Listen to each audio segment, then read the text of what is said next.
Hello everyone, today we'll talk about how to fix or how to solve the problem of Money Manager. You will go to settings as you see and you can click. Here in this page,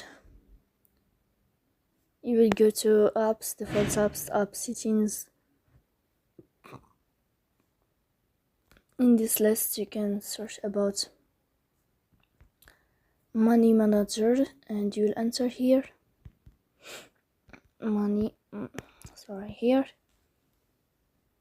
Then this page of app info, you can click on first stop and you can click OK.